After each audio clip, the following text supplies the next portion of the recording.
I read minds, not on purpose, not because I wanted to, and definitely not because it ever did me any good. I've spent 22 years listening to thoughts I never asked to hear, grocery lists, petty jealousies, half-formed lies, and the one day I needed my ability to actually warn me about something dangerous, it decided to short-circuit like a gas station Wi-Fi connection. 3 men, bleeding out on the side of the Pacific Coast Highway, and my traitorous, misfiring brain offered me absolutely nothing. No thoughts, no warnings, just silence. And the kind of gut pull that meant fate had already decided what came next. I should have kept driving. My name is Elijah Rhodes. Most people call me Eli. My mother called me her miracle. My pack called me a liability. Anomalous and unstable pheromone output. Anomalous and unstable pheromone output incompatible with standard bonding protocol. Translation: no alpha pack would touch me with a 10-foot pole. I'd been rejected by 3 separate bonding committees before I turned 20. The third one sent me a certified letter. A certified letter. Like I was a bad mortgage. Did I cry about it? Briefly. Was it in my car, parked behind a Whole Foods in Santa Monica while eating a burrito the size of my forearm? Yes. Are we done discussing it? Absolutely. The thing people never understood about me was that being unbonded wasn't the hard part. The hard part was the noise. The constant, unrelenting noise of everyone else's thoughts pressing up against the inside of my skull like a crowd trying to get into a sold-out concert. I'd learned to build walls, mental ones, invisible and thick, that kept most of it out. On good days, I barely heard anything at all. On bad days, I heard everything. Fears, wants, secrets people had never said out loud to another living soul. I'd accidentally learned my landlord's affair, my co-worker's gambling debt, and the fact that my neighbor Dennis harbored a deeply passionate opinion about the correct way to fold a fitted sheet. I did not want that information. I carry it anyway. My therapist, back when I still went, said my ability was a gift. I told her it felt more like a group chat I couldn't leave. She wrote something in her notepad. I didn't read her thoughts. That felt rude. I'm a photographer. Freelance, which is a polite way of saying I'm broke on my own schedule. I shoot coastlines mostly. The Pacific Coast Highway was my office, my therapy, my church. I'd drive it 3 times a week with my camera bag on the passenger seat, and my mental walls cranked up so tight that the world went beautifully, mercifully quiet. That Tuesday morning in late October, I left my apartment in Long Beach at 5:30 a.m. Coffee in hand, camera bag riding shotgun, playlist on shuffle. The marine layer was sitting low over the water. Perfect diffused light. No crowds, no noise. It should have been a great day. I smelled them before I saw them. That's the thing about being an Omega with blown-out telepathy. My other senses compensated in ways that were frankly inconvenient. Lana, my sense of smell was sharp enough to identify a specific alpha from across a parking garage. Most of the time, I kept that sense dialed down too, wrapped in the same mental gauze as everything else.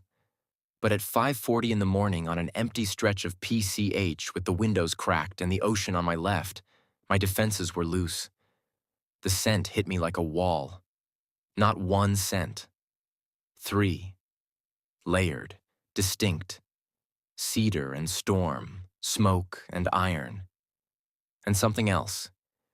Something I had no word for. Something that smelled the way the first day of autumn feels.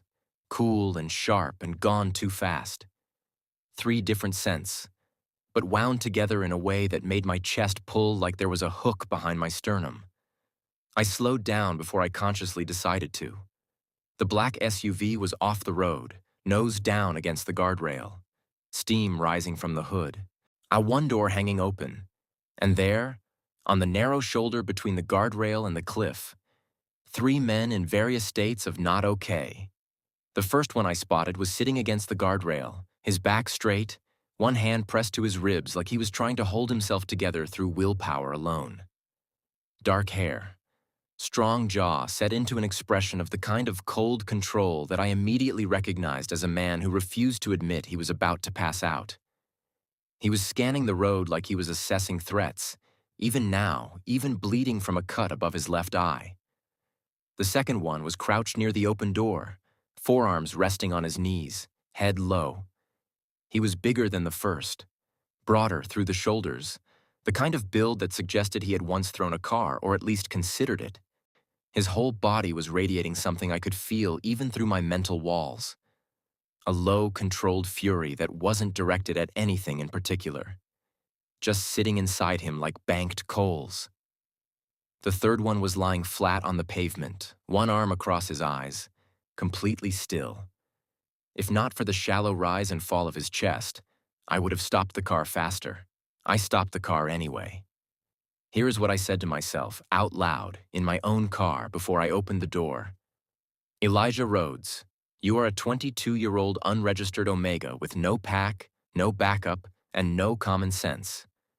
These are clearly alphas. Large alphas. Possibly important alphas given the quality of that totaled vehicle. Yes, you have first aid training from a class you took 2 years ago and mostly remember as the one where you panicked during the tourniquet section. Do not get out of this car. I got out of the car. The one with his back to the guardrail. The cold, controlled one. Turned his head the second my door opened. His eyes found me immediately. Dark eyes. Not warm.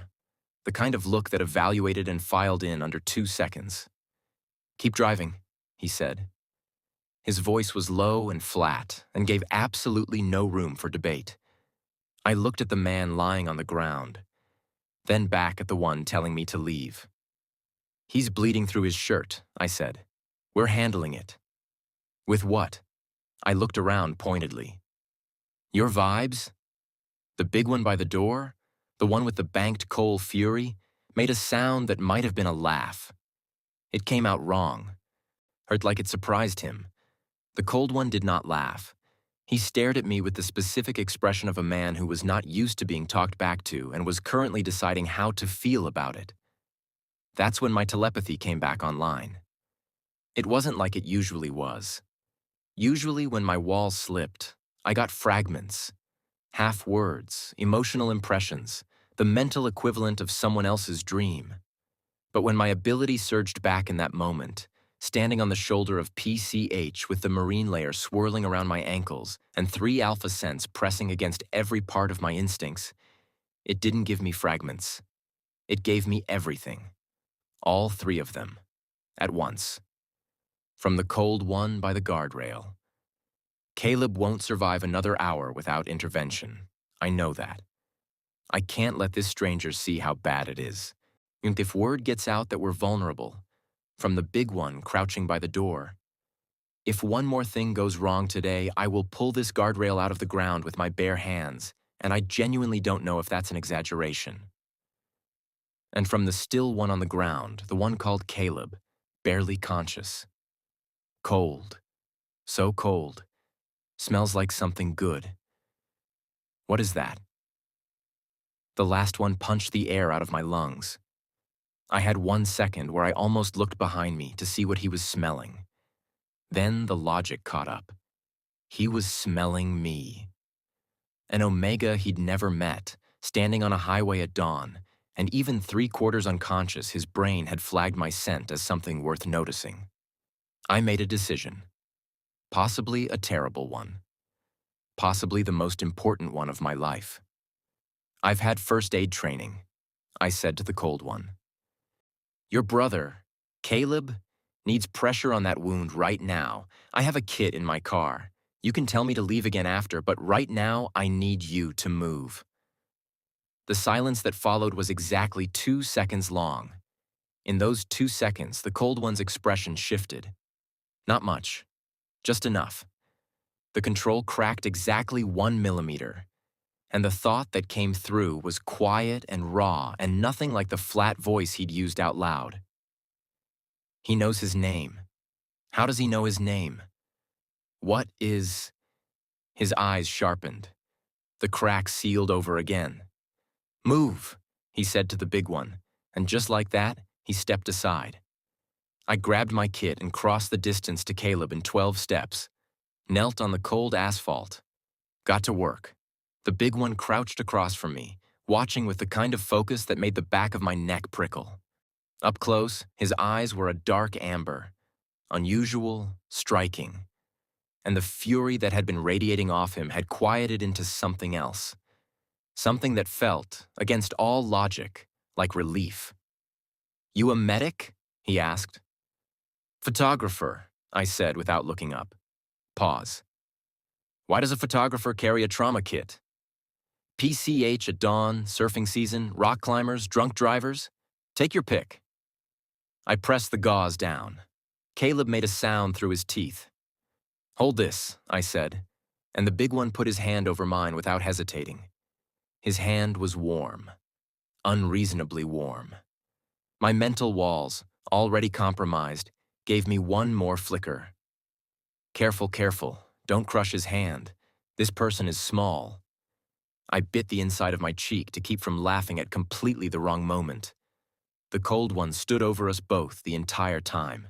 I could feel his stare like a hand at the back of my neck, measuring, calculating, waiting for me to be a threat or a mistake. I stayed focused on Caleb. Up close, he was, well, up close, all three of them were a lot. I'm a reasonable person. I notice things. I noticed that even unconscious and bleeding, the one called Caleb had the kind of face that belonged in a gallery. Sharp bone structure, dark lashes, a mouth that was probably doing something infuriating to people on a normal day. I noticed that the big one, still unnamed in my head, I'd been thinking of him as the Fury One, had a scar running through his left brow that somehow made him look more trustworthy instead of less. And the cold one standing above us had a watchful stillness that reminded me of the ocean right before the tide changed. 3 alpha scents, 3 distinct presences, all of them pressing against my already compromised defenses like they were trying to get in. I reinforced every mental wall I had and focused on the bleeding man in front of me. "He needs a hospital," I said. "The wound's not arterial, but it's deep. I can stabilize him for transport, but that's the ceiling of what I can do on asphalt." "Our security team is 12 minutes out," the cold one said. Security team. Right. So, wealthy, possibly powerful, traveling with security. I filed that under not my problem and kept working. "Name?" the big one asked. I glanced up. "Eli." "Marcus," he said, like it was a trade. I looked at the cold one. He didn't offer anything. "He's Nathan," Marcus said, with the specific tone of a man who had spent a long time translating for someone who refused to speak for himself. Nathan. The cold one was Nathan. I stored that and said nothing. Caleb's eyes opened. They were gray. Not a soft gray. A sharp one, like quartz. They found my face immediately, the way eyes sometimes did before the brain caught up. "You smell," he said, with the confident delivery of a man who thought this was a compliment. Marcus made a strangled noise. Nathan's expression didn't change, but something shifted in his eyes. "Thank you," I said. "Blood loss will do that to a person's filter." "No," Caleb said, still looking straight at me with those quartz eyes, voice rough and slow with pain. "You smell like the ocean before a storm. It's—" He stopped. Swallowed. "It's a lot." I pressed the gauze down a little harder than necessary. "Stay awake," I said. "Tell me something. Your full name. What day it is. Something." "Caleb Voss. Tuesday. You're an Omega." His voice was fading at the edges. "I can feel your—" "Okay," I said. "And you're incredibly chatty for someone who just bled through a shirt. Focus." He smiled. Faintly. Like even at whatever percentage of capacity he was running at, something about this was funny to him. Nathan crouched down beside me then. Not to help. Just to get level, to be closer to Caleb. And the scent of him at close range was difficult. Cedar and storm, up close, and something underneath it that felt old and dense and impossibly calm, the way bedrock feels calm, like nothing in the world had ever moved him and nothing ever would. Only his thought came through before I could stop it. Stay, just stay. It was the quietest thing I'd ever pulled from someone's head. Not directed at Caleb, not at Marcus, at me. I kept my face neutral. I kept my hands steady. I kept my walls up. But somewhere under all of that, something shifted. Like a door in a room I'd kept locked since I was 16, moving on its hinges for the first time. Just barely. Just enough. The black vehicles appeared on the road 4 minutes before Marcus's 12-minute estimate, which told me two things. Whoever these men were, the people looking for them were motivated. And Marcus had given me a conservative number on purpose, which meant he didn't fully trust me yet. Smart. 3 SUVs pulled up, 6 people got out, on all of them moving with the specific controlled urgency of trained professionals. 2 went straight to Caleb. 1 started on the wrecked vehicle. 2 held the perimeter, eyes already scanning the road in both directions. The last one, a tall woman with a silver streak in her dark hair and the no-nonsense expression of someone who had personally prevented 3 international incidents this fiscal year, walked directly to Nathan. "The team is 40 seconds behind me," she said. "Caleb?" Her eyes cut to where he was being assessed, then to me, then back to Nathan. "Stabilized," Nathan said. The Omega intervened. The way he said it was perfectly neutral, not dismissive, not grateful, just a data point. The woman looked at me with the particular expression of someone recalibrating rapidly. "Your name," she said. Not a question. Eli Rhodes. I stood up, stripped off my nitrile gloves, kept my voice steady. "Freelance photographer. I was driving past. I'm not affiliated with anything. I just stopped." "Unregistered Omega," she said, with the efficiency of someone who had just pulled my information from a database I didn't know she had access to. My chin came up. "Is that relevant? In this context? Possibly." She studied me for a moment. "The Voss triplets have no unaffiliated Omega interactions on record. This is..." She stopped, seemed to be choosing words. "Unusual," I offered. "Significant," she corrected. "Voss triplets." That landed in my chest like a stone dropped in still water. I'd heard the name before. Everyone in California had heard the name. The Voss family controlled half the private land holdings in the state. He ran the largest alpha-designated security consortium on the West Coast and held 3 seats on the Pacific Regional PAC Authority. The triplet sons, Nathan, Marcus, and Caleb Voss, were the kind of people whose names appeared in the financial section and occasionally in the kind of rumors that made everyone lower their voice. Powerful. Untouchable. The kind of alphas that unregistered, anomalous, Class 3 Omegas from Long Beach had no business being within 50 feet of. And I had just pressed my hands to one of their wounds for the better part of 10 minutes, while his brother's unguarded thought whispered, "Stay in my head." Fantastic. I picked up my kit. "I should go," I said. "I hope he recovers. I'm going to go now." Marcus stepped into my path. Oh, he didn't touch me. Just put himself in the space between me and my car with the practiced ease of someone who had closed exits before. His amber eyes were warm, but the placement of his body was not. "You said his name," he said, quietly. "Before anyone introduced us. You said Caleb." The world narrowed. Right. I had. I'd pulled it from Nathan's head and then used it out loud like an idiot, because I had been focused on the wound and not on the catastrophic social consequences of revealing that I could hear thoughts. Telepathy was not a listed designation. The Omega Designation Board didn't have a checkbox for it because it wasn't supposed to be possible. Wasn't documented, wasn't recognized, wasn't anything except my specific personal nightmare. If it came out, I wasn't just an anomalous Omega. I was a liability, a security risk. The kind of thing that made powerful people nervous. The kind of thing that made powerful people act on that nervousness. I looked Marcus in the eye. He's wearing a hospital bracelet from Cedars. The name is on it. Smooth. Easy. Gone before it had time to be examined. Marcus's eyes dropped to his brother's wrist. And there it was. A white paper bracelet still on from some prior visit, name printed in the same sans serif font hospital printers had used since the 90s. He looked back at me. His expression was unreadable. His thought, however, was not. That's not actually visible from where he was standing.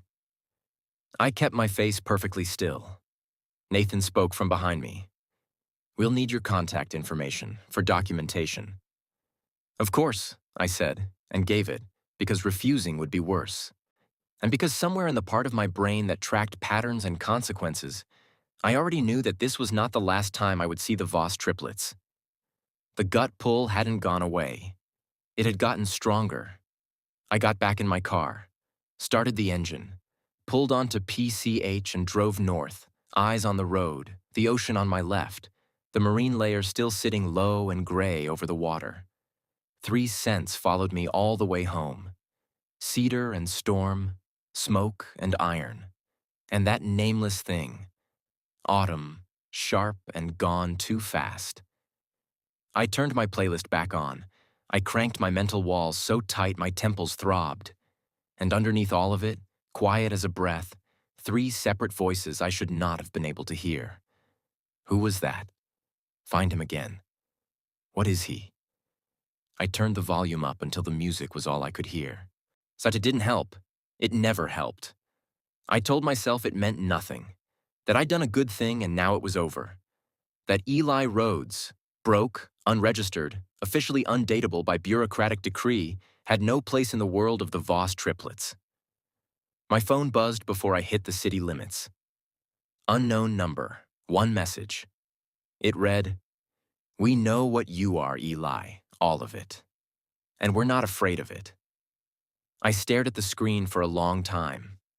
Then I put it face down on the passenger seat and drove. 3 heartbeats pulsed at the edge of my mind. Steady. Warm. Waiting. I put my phone face down on the passenger seat. Then I picked it back up. Then I put it down again.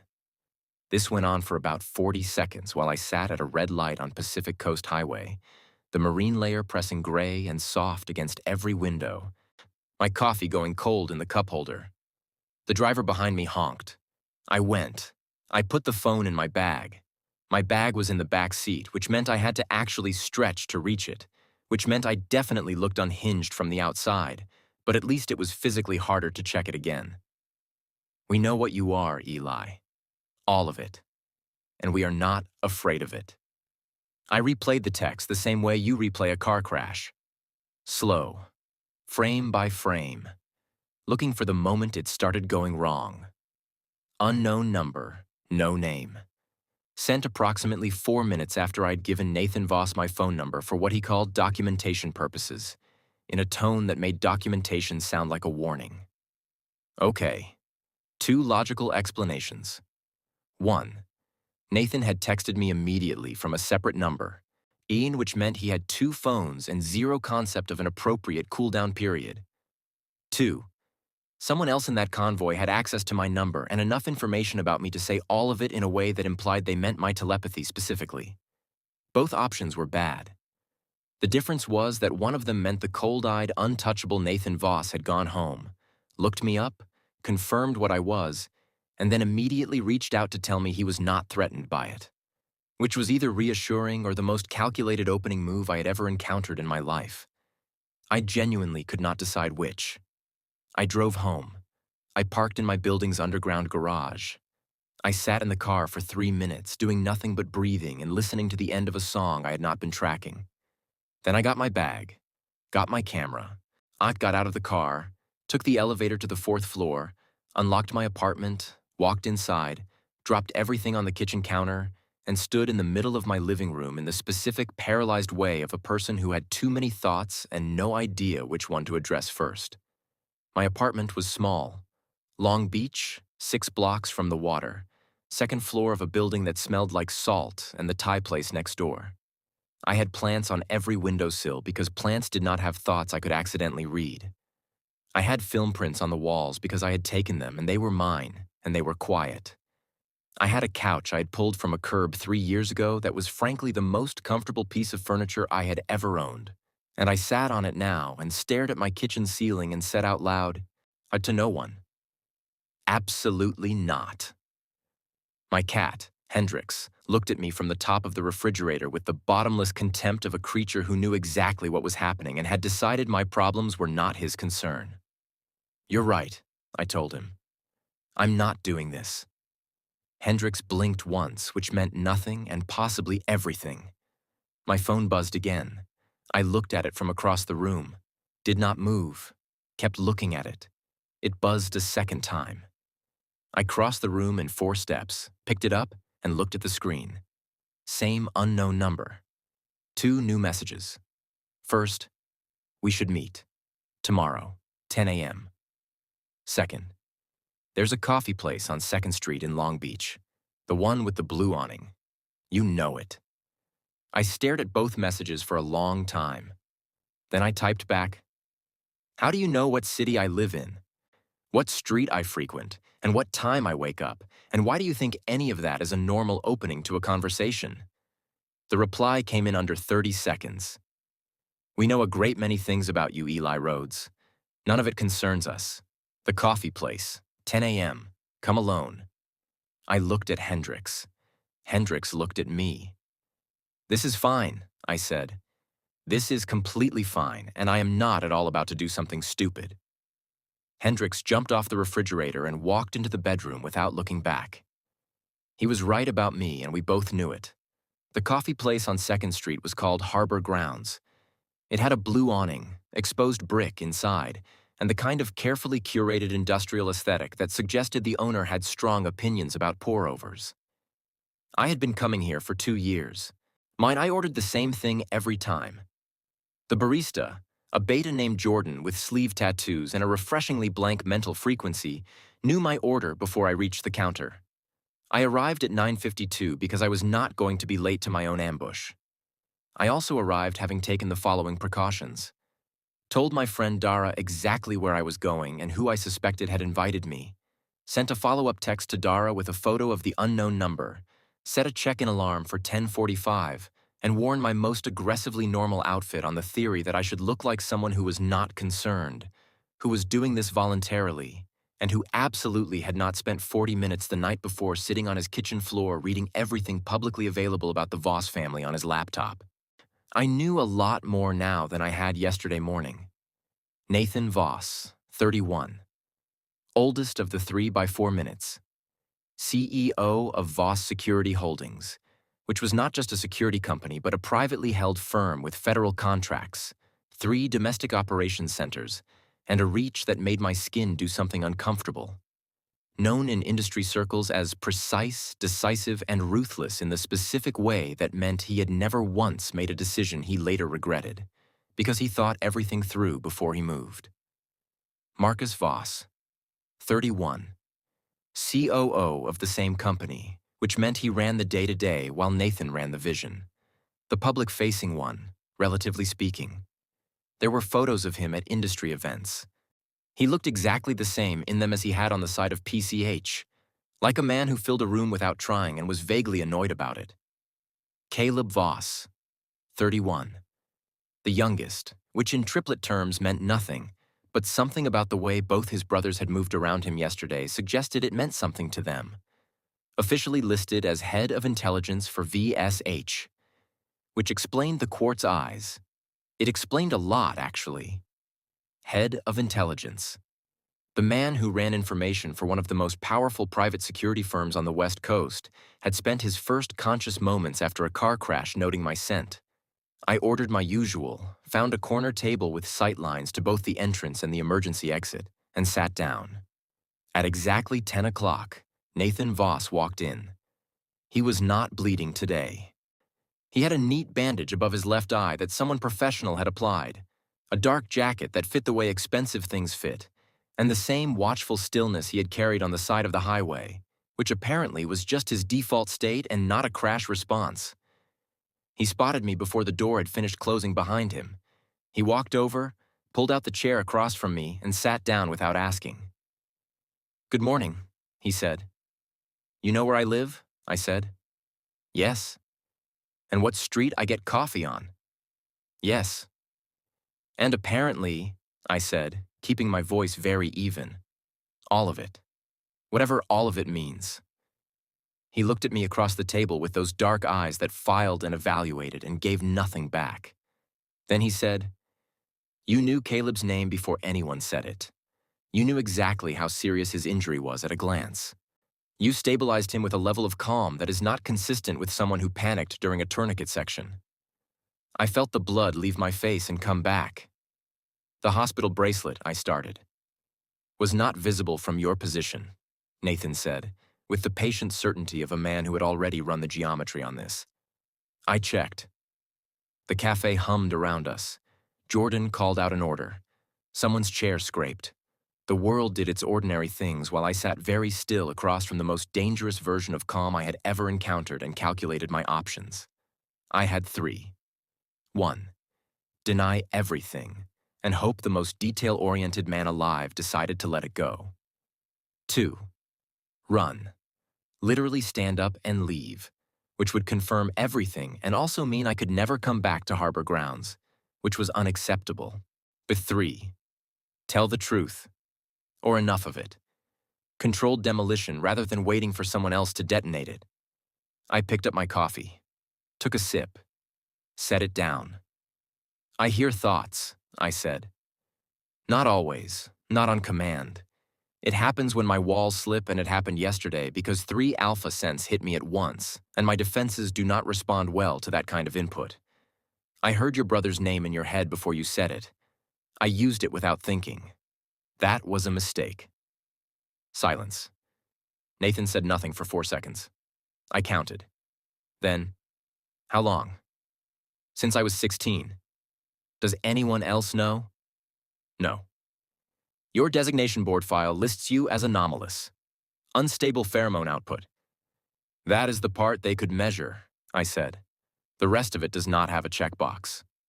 Another silence. Shorter this time. Caleb wants to meet you," Nathan said, as if I had not just confessed to a psychic ability that could technically qualify as a federal privacy violation in 3 states.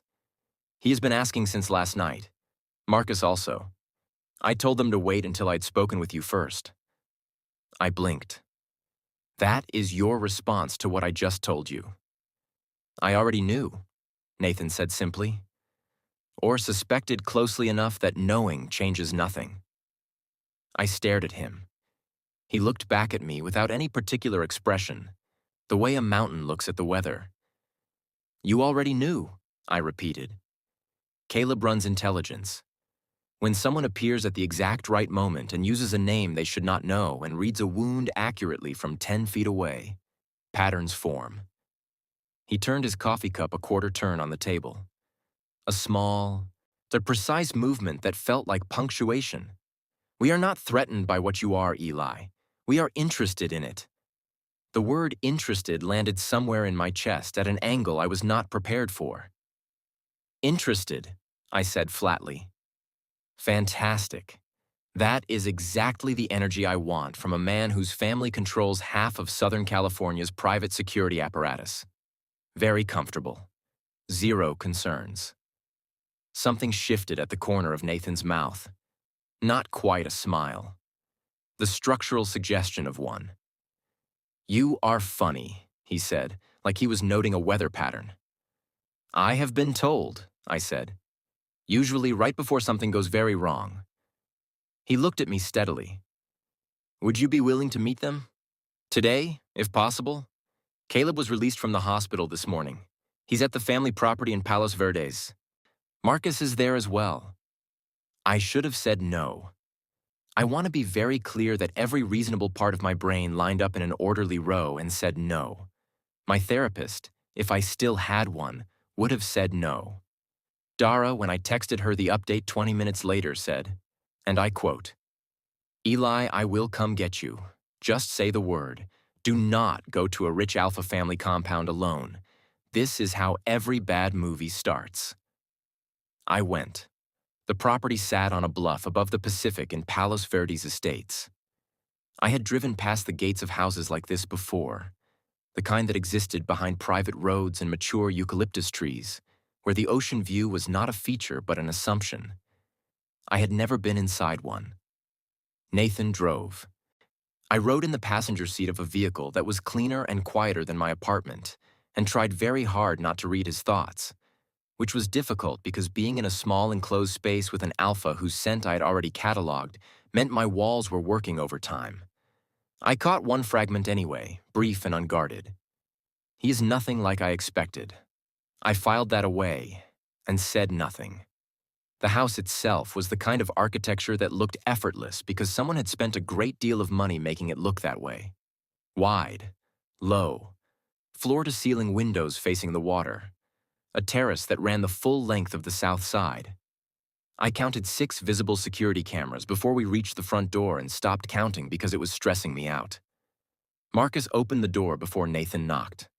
He was wearing a gray sweatshirt and looked approximately 40% less frightening than he had on the side of PCH, which still left him at a threat level I would describe as significant. The amber eyes landed on me and stayed there with an expression I could only call careful. "Eli," he said. "Marcus," I said. He stepped back to let us in. As I passed him in the doorway, his scent hit me at close range. Smoke and iron, warmer indoors, with something underneath it that was softer than the exterior suggested. I kept walking and kept my face entirely neutral and absolutely did not let myself react. His thought came through in a single clear wave, smaller than I remembered. Still not scared of us. Good. I was charmed against my will and furious about it. Caleb was on the couch. He was upright. I was visible at the hem of his shirt. Wen was visible at the hem of his shirt when he shifted to look at me. His quartz eyes were fully alert today in a way they had not been on the highway. Sharp and direct, and already doing the same cataloging I had felt from all 3 of them. "You came," he said. "Your brother is very persuasive," I said. "Nathan does not persuade," Caleb said. "He presents information until cooperation becomes the logical conclusion." He tilted his head. "Did you read his thoughts on the drive over?" The room went very still. Nathan, behind me, said nothing. Marcus, to my left, went quiet in the specific way of someone paying close attention. I looked at Caleb. He looked back at me with those quartz eyes and the faint suggestion of the same smile he had given me on the asphalt, the one that said he found this funny in a way that was almost affectionate. "Briefly," I said, "by accident." "What did you hear?" That I was nothing like he expected. Nathan, behind me, made no sound whatsoever. Caleb's smile completed itself. "Sit down, Eli." I sat, not because he told me to, because my legs had decided that the emotional density of this room required a chair. Marcus brought coffee without being asked, set mine on the table in front of me, and folded himself into the armchair to my right. He moved quietly for a man his size. That bothered me slightly. Large people who moved quietly had made conscious decisions about it. "We want to explain something to you," Nathan said, taking the chair across from me. He sat the way he did everything else, with the specific deliberateness of someone who did not waste motion. "About why we reached out, about what we are asking." "You have not asked anything yet," I said. "We are about to." He met my eyes. The crash yesterday was not an accident. The coffee cup stopped halfway to my mouth. "Someone ran us off the road," Marcus said. His voice was even, but something in it had edges. "Deliberately. They knew the route, knew the timing, and knew the vehicle, which means we have an information problem. Someone in our circle is feeding details to an outside party with enough motivation to put 3 alphas in a ditch on PCH." I set my cup down carefully. "And you are telling me this because you can hear what people think," Caleb said. In the same tone, someone might say, because you have a car and we need a ride. And because you are, as of yesterday, the only person outside our inner circle who knows we were in that crash, which makes you simultaneously the most useful stranger we have ever encountered and the only neutral party we currently trust. I stared at him. Trust, I said. You trust me. We have known each other for approximately 18 hours, during 11 of which you were unconscious. I know what your scent does to my instincts, Caleb said simply. I trust that. The room was very quiet. 3 alpha scents pressed against my awareness like 3 different kinds of weather. Cedar and storm from Nathan, steady and deep. Smoke and iron from Marcus, warm now in a way it had not been on the highway. And from Caleb, that nameless autumn thing, and close enough that I could feel it at the edges of my carefully constructed walls. Every Omega instinct I had ever suppressed, medicated, ignored, and bureaucratically rejected was currently staging what could only be described as a coordinated uprising. I breathed through it. Let me make sure I understand what you are proposing, I said. You want me to use my undocumented, unregistered psychic ability to help identify a mole in your organization, in exchange for protection, Nathan said. Legal cover for your designation anomalies. Resources. A pause. And answers. What answers? About why your pheromones read the way they do. About what you actually are. His eyes held mine with the same steadiness they had held everything else. But underneath it, just barely, something that was almost careful. You have been told your whole life that you are an error, a classification problem. We believe that is not accurate. The silence after that was different from the others. Heavier. It sat on my chest like a hand pressed flat, not painful, just present. I had spent 22 years being told I was wrong, anomalous, incompatible. Unregistered because nothing about me fit the boxes that existed. I had built my life in the space of that wrongness and told myself it was fine, that I did not need the boxes, that Hendricks and Harbor Grounds and the PCH at dawn were enough. I had believed it most of the time. That is a significant thing to say to someone, I said. My voice came out steadier than I felt. Yes, Nathan said. We know. I looked at all 3 of them. Nathan, still and watchful. Marcus, quiet and careful. Caleb, watching me with those quartz eyes that had already decided something I had not caught up to yet. 3 thoughts came through at once, unbidden, the walls too thin from proximity and emotion to stop them. From Nathan, say yes, please. From Marcus, we will not hurt him. Whatever it takes, we will not hurt him. From Caleb, clearest of all, so close and unguarded it felt almost intentional. He already knows. He just has not said it yet. My chest did something complicated. I picked up my coffee, took a long sip, set it down. I have conditions, I said. Marcus exhaled. Nathan's shoulders dropped 1 centimeter. Caleb smiled. Name them, Nathan said. I keep my apartment. I keep my schedule. I do not move into this compound or any other compound, regardless of what your security team recommends. And I tell my friend Dara where I am at all times, and if she calls, I answer, even mid-conversation. I looked at each of them in turn.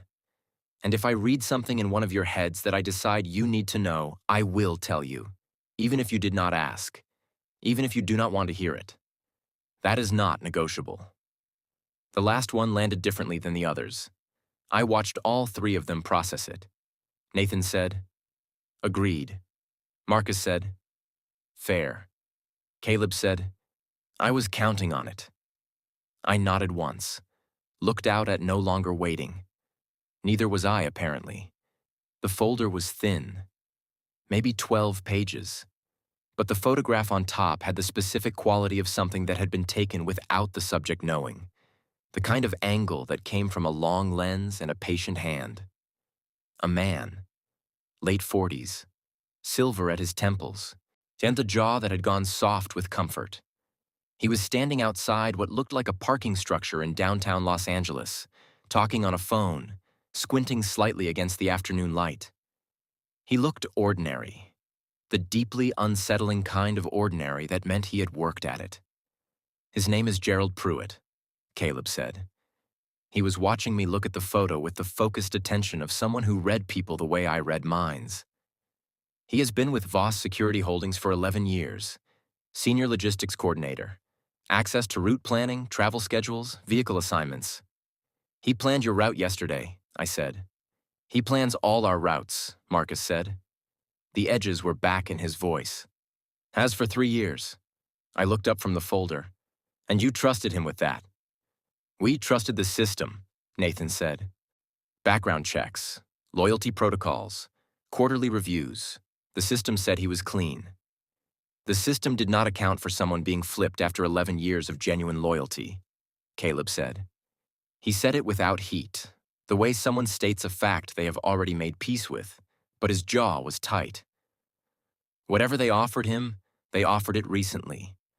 The route change that put us on PCH yesterday morning was filed 40 minutes before we left. Last minute. Gerald filed it himself. I looked back at the photograph. The thing about reading minds was that it had given me a very specific and very inconvenient understanding of how people worked. Gerald Pruitt, in this photograph, so to show the weight of it. I had seen that to show the weight of it. I had seen that look before. On my landlord, before I knew about the affair. On my co-worker, before I understood the debt. The body adapted to guilt. It became posture. It became the angle of a jaw. You said he is not working alone, I said.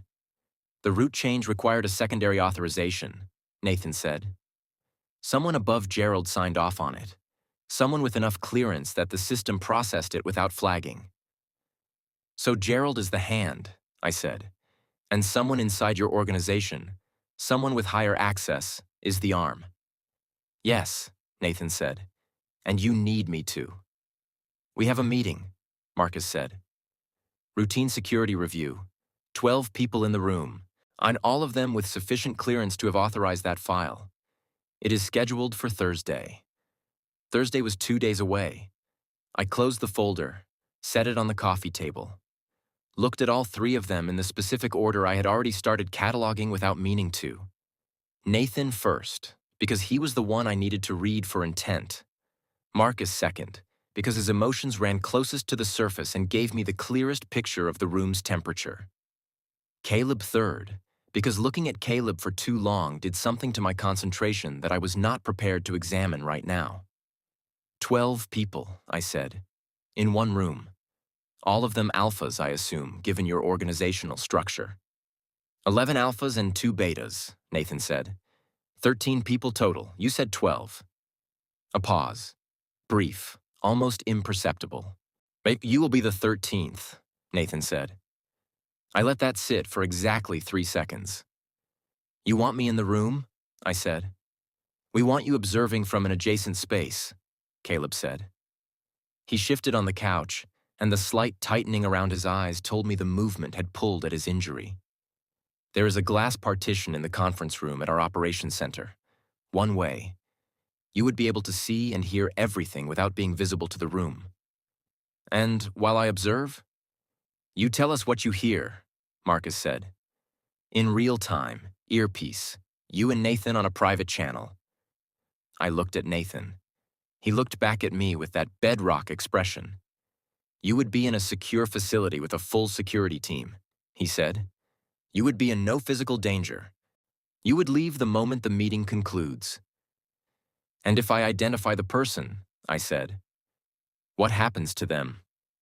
The silence this time was the kind that had texture. They are removed from the organization, Nathan said carefully. Legally, through the appropriate channels. I read him when he said it. Not intentionally, just proximity and the thin walls and the way his thought surfaced clean and clear before he could stop it. The thought was, first, which implied a second step that was significantly less legal and significantly more in line with what happened to people who tried to put the Voss triplets in a ditch. I filed that away. I did not comment on it. I was picking my battles, and that one was not mine. All right, I said. I will be there Thursday. Marcus made a sound that was almost relief. Nathan nodded once, beamed with those quartz eyes and said, very with those quartz eyes and said, very quietly, thank you. It was such a simple thing. 2 words. The kind of thing people said a dozen times a day without meaning it. But Caleb said it the way someone said something they had been holding carefully, waiting for the right moment to set down. And his thought, open and unguarded in a way I was starting to suspect was intentional, confirmed it. He came back. After everything he knew about us, he came back. My throat did something I told it firmly not to do. Do not thank me yet, I said. I have not done anything useful.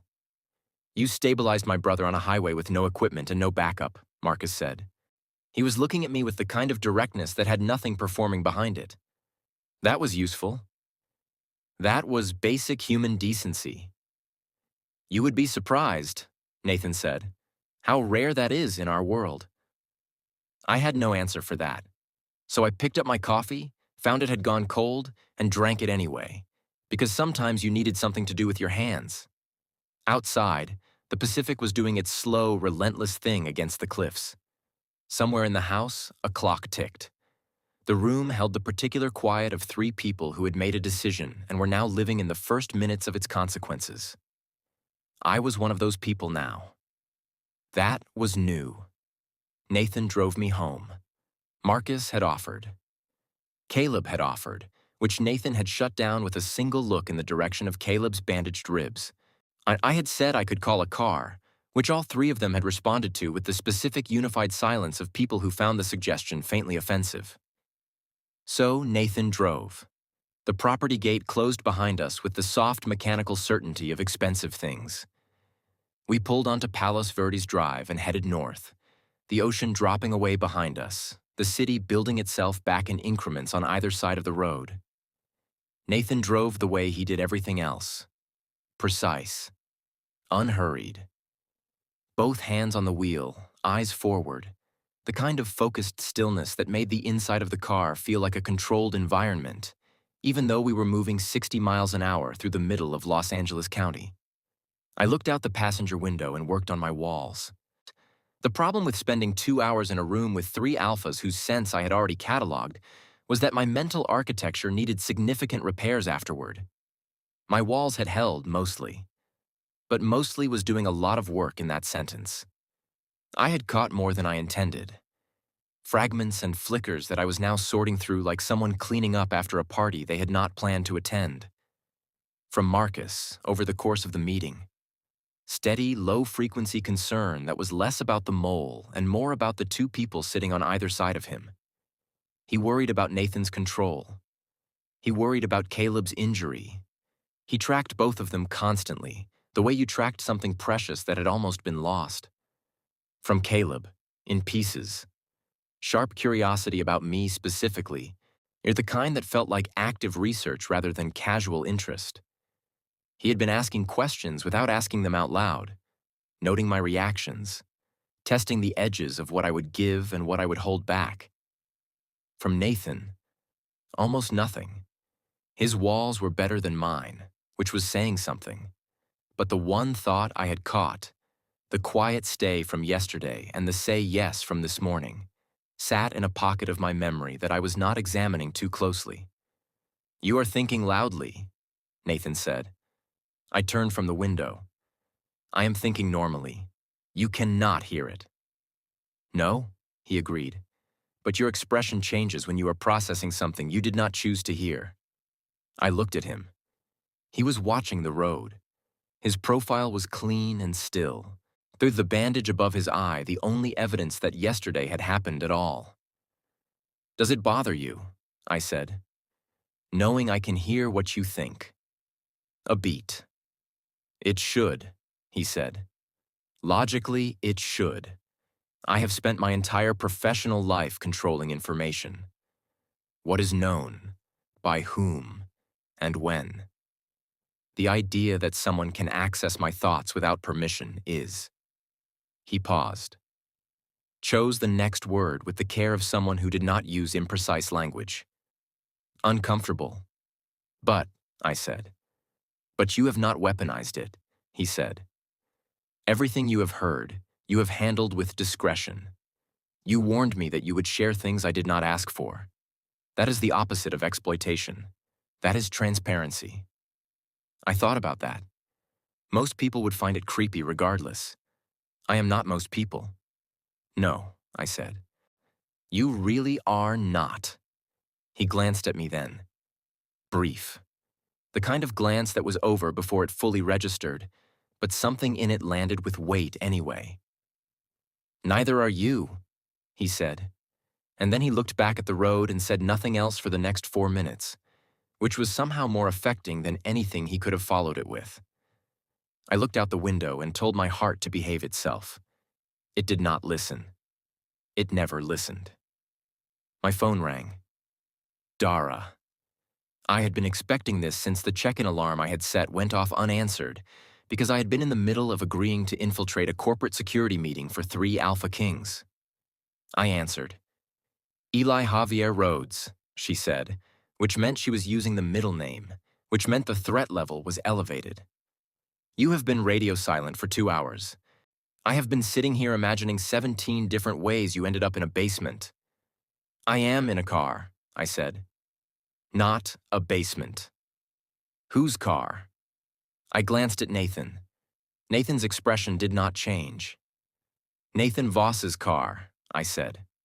The silence on Dara's end had a very specific quality. The quality of someone deciding how many questions to ask and in what order. The oldest triplet, she said finally. Yes? The CEO. Correct. Who you met yesterday when his car crashed on PCH and you stopped to help despite my standing advice that you stop collecting dangerous situations like they are a personality type. That is an accurate summary of events. Yes.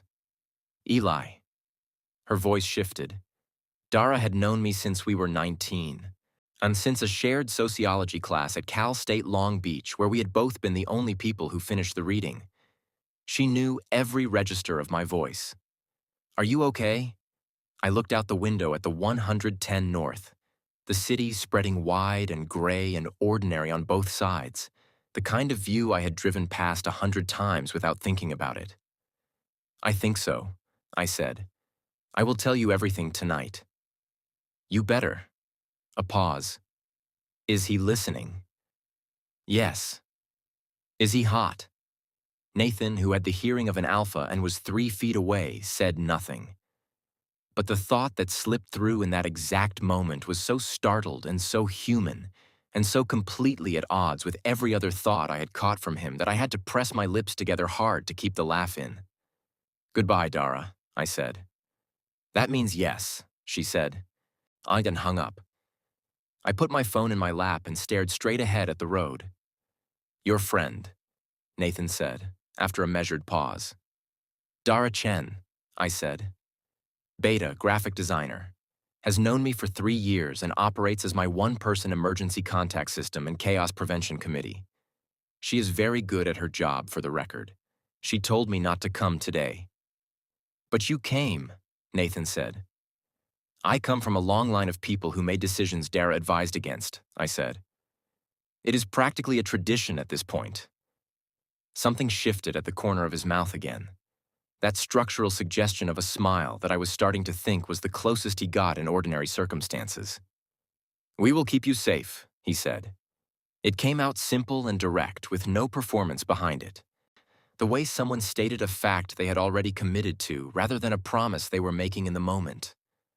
My walls were thin enough that I caught the thought underneath it before I could stop myself. I will keep him safe personally if it comes to that. The door in my chest moved again. Quiet. Inevitable. I looked at the road ahead and said, I know. Nathan pulled up outside my building on Alamitos Avenue at 12:43 in the afternoon.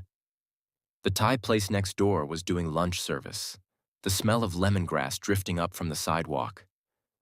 My building looked the same as it always did. Ordinary and mine, the 4th floor windows catching the midday light. I had my hand on the door handle when Nathan said, "Thursday, 7 a.m., a car will come for you. I can drive myself." "I know," he said. "A car will come for you." I looked at him.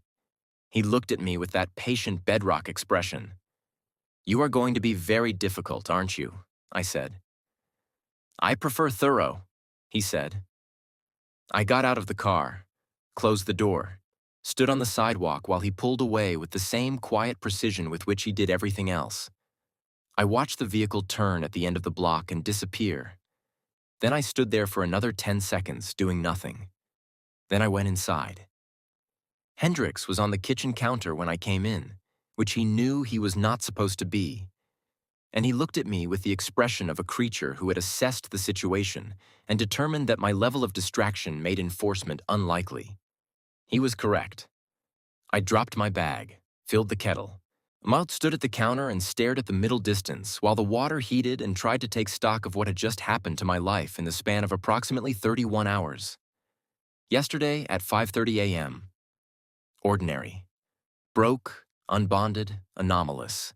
Building his quiet life at the edges of things. Coffee, PCH, camera, silence. Today at 12:45 p.m. Agreed to use illegal psychic ability to identify a corporate mole for the most powerful alpha triplets in Southern California, had confessed the existence of said ability to said alphas, and was now apparently on a first-name basis with all three of them, and would be in a secured facility with them in 48 hours. Also, and I want to stress that I was not dwelling on this, either one of them had thought stay about me on a highway at dawn, and another had thought say yes across a coffee table, and the third had looked at me with quartz eyes and said he already knows like it was a foregone conclusion. The kettle boiled. I made tea. I sat on my salvaged couch with Hendrix pressing his considerable weight against my thigh and opened my laptop. That was when I found the second thing. I had 3 tabs open from last night's research. I had not closed them. The third one was still on the VSH Public Records page, and something at the bottom of it had not registered when I was scanning quickly at midnight, too tired and too wired to catch everything. I caught it now. A name in the Board of Directors section. Recent addition. Added 8 months ago. Reginald Marsh. I knew that name. Not from the news. Not from industry articles. I knew it the way you knew things that had been pressed into you young, when you were still soft enough to take impressions. Reginald Marsh was the chair of the Omega Designation Review Board for the state of California. He was the man who had signed the letter that classified me as anomalous. He was the man whose office had sent the certified mail. He was the man whose board had rejected me 3 times before I turned 20 and decided it was easier to stop trying. He was on the Voss board of directors. He had been there for 8 months. The crash on PCH had happened yesterday. I sat very still on my couch with my tea going cold and my cat watching me with his unreadable yellow eyes and the particular specific silence of a person who had just understood that nothing about any of this was coincidental. My telepathy had first surfaced when I was 16. I had gone to the designation board at 18 with my mother beside me, certain that what I had would be documented, classified, studied. Something would be done. Something official and orderly and reassuring. Instead, Reginald Marsh's board had looked at my readings, looked at my pheromone output, looked at the parts of me that did not fit their charts, and put a stamp on a form that said anomalous, and sent me home. Not because they did not know what I was. I understood that now, with the cold clarity of something clicking into place that had always been there, waiting. Because they did. My phone buzzed. A text from an unknown number, different from the one Nathan had used this morning. I looked at it. It read, "We need to talk about what you found. Do not tell the others yet. Indy, meet me tomorrow. Come alone. I will explain everything. No name, no location. Just that." I looked at the message for a long time. Then I looked at Reginald Marsh's name on my laptop screen. Then I looked at Hendrix, who was doing the thing where he blinked very slowly, which cat people said meant trust, and which I had always suspected meant something more complicated. My walls were solid right now. rebuilt and reinforced. I could not read the person who had sent this message from here. I had no signal, no scent, no proximity. What I had was the specific cold feeling of standing at the edge of something that was much larger than a car crash on PCH, much larger than a mole in a security firm, much larger than three alphas who looked at me like I was something they had been waiting for without knowing it. I put my phone down. I picked up the burner I kept in my kitchen drawer for exactly 0 reasons I had ever been able to justify logically, and had carried for 3 years out of the habit of someone who had always known, somewhere quiet and certain, that a day like this was coming. I texted Dara from the burner. New development. Do not panic. Coming over tonight. Bring food. Then I sat back, closed my laptop, and let myself feel the full weight of what I had stumbled into. 3 heartbeats still pulsed at the edge of my mind. Faint with distance now, but there. The way a lighthouse was there, even through fog. Steady. Warm. And connected to something much darker than any of us had walked into that morning. I sat with that for exactly 90 seconds. Then I opened my laptop back up, pulled up the VSH board page, and screenshotted Reginald Marsh's name, his photo, his 8-month tenure, and the 3 lines of biography beneath it. I sent all 4 images to my own email. Then I opened a blank notes app and started writing down everything I remembered about the day his board had rejected me the final time. I was 18. My mother had taken the day off work. She had pressed my collar flat before we walked into the building, the way she did when she wanted to say something she did not have words for. The office had been in Sacramento. Beige walls, fluorescent lights. A woman at the front desk who smiled like she had been trained to and looked at my file like she had already seen the outcome before we sat down. Reginald Marsh had not been in the room that day. His name had been on the letterhead. His signature had been on the rejection. But the people in the room had moved with the specific, careful efficiency of people executing someone else's decision rather than making their own. I had been 18 and too relieved to be angry. Relieved that it was over. That I could stop trying to explain what I was to people who had already decided what to do with me. I was not 18 anymore. I looked at the unknown numbers text again. We need to talk about what you found.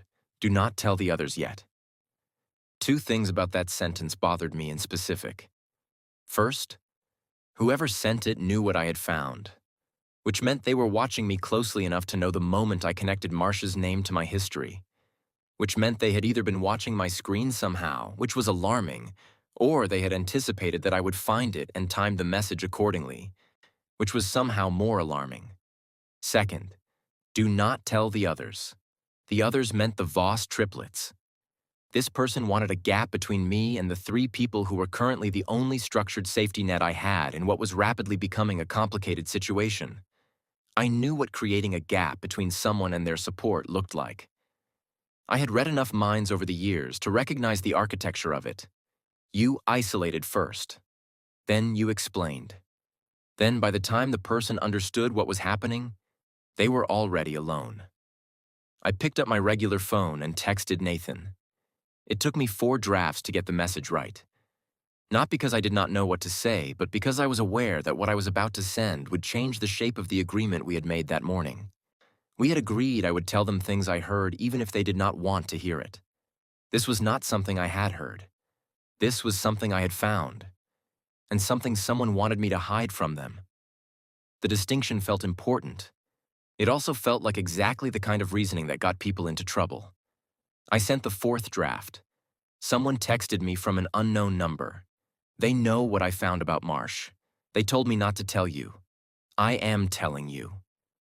I put the phone down. It rang 40 seconds later. Not a text. A call.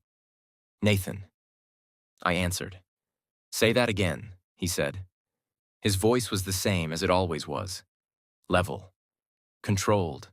But something underneath it had gone very still in a way that felt different from his ordinary stillness. The way water went still right before it froze. I said it again. I read him the text, word for word. Silence. You did not consider keeping it from us, he said. It was not quite a question. I considered it for approximately 4 seconds, I said. Then I remembered that I have spent my entire life being the person people decided things about without telling me. I am not doing that to someone else. Another silence. This one had a different texture, softer at the edges. Eli, Nathan said, and then stopped. Like he had started a sentence and arrived at the end of it and found it was not the one he had meant to say. What came out instead was, "Do not respond to that number. I was not planning to. Do not go anywhere alone tonight. I live alone. Then lock the door and do not open it for anyone you did not invite." A pause. "Dara, you said you were seeing her tonight." "Yes." "Good. Go. Stay there if you need to. Text me when you arrive and when you leave." Another pause, and in the space of it, something came through the phone that was not a sound and not a word, but was nonetheless completely legible to the part of me that had spent 22 years reading what people could not say. "We did not intend to pull you into something dangerous." "I know," I said. "That does not make it less true." "Nathan." I said his name the way you said something you needed to land cleanly. "I found Marcia's name because I was already looking. I have been carrying what his board did to me for 4 years. Whatever this is, I was already inside it before you and I ever met. You just gave it a shape I could work with." The silence that followed was long enough that I could hear him breathing. Then he said, I quietly and with the specific weight of someone who meant every syllable, "We are going to fix what was done to you." I did not have an answer for that. So I said, 7 a.m. Thursday, I will be ready, and ended the call before either of us could say something that would require me to rebuild my walls from scratch. I sat on the couch. Hendrix climbed into my lap, which he only did when he had decided I needed it, and I put my hand on his back and felt him breathe and looked at the plants on my windowsill and the film prints on my walls and the ordinary quiet life I had built in the space of being classified as wrong. 3 heartbeats at the edge of my mind. Closer now, even across the miles. Steady and warm and lit through, the way the horizon looked right before the sun came all the way up. Waiting had stopped. Something else had started. I was not sure yet whether I was ready for it. I was going anyway. I grabbed my keys, my bag, my camera out of habit, and filled Hendrix's food bowl because he got anxious when the routine broke and I was not going to come home to a destroyed plant. I told him I would be back by 10. He looked at me with the yellow-eyed contempt of a creature who did not believe me and had made his peace with that. Dara lived 12 blocks away in a ground-floor apartment that smelled like coffee and printer ink and the specific creative chaos of someone who worked from home and had strong opinions about where everything went. She buzzed me in before I finished knocking, which meant she had been watching for me, which meant she was more worried than the texts had let on. Now she opened the door in paint-stained overalls and socks with little clouds on them and looked at me the way she always looked at me when something had happened, like she was running a full diagnostic and would tell me the results whether I asked or not. "You look like a man who discovered something he cannot unlearn," she said. "That is an accurate description of my afternoon," I said, and walked in. Dara's apartment was the opposite of mine in every visual sense. Color everywhere. Prints layered on every wall, her own work mixed with things she had collected. A drafting table by the window buried under deadline projects. 2 cats, Billy and Miles, who regarded me with the moderate interest of animals who had decided I was acceptable company some time ago and saw no reason to revisit that assessment. She had already ordered food. I Thai from the place 2 streets over, the good one, which meant she had anticipated that whatever I was about to tell her required the good Thai place and not the adequate one. This was why Dara Chen had been my person for 3 years. She prepared. I sat at her kitchen table. She put a glass of water in front of me and sat across from me with her own and looked at me steadily. "Start from wherever it hurts most," she said. So I told her everything. Not in order. Not cleanly. I told it the way it had actually happened, which was jumbled and sensory and punctuated by the moments that had landed hardest. The crash on PCH and the 3 cents hitting me like a wall. The accidental mind read of all three of them at once.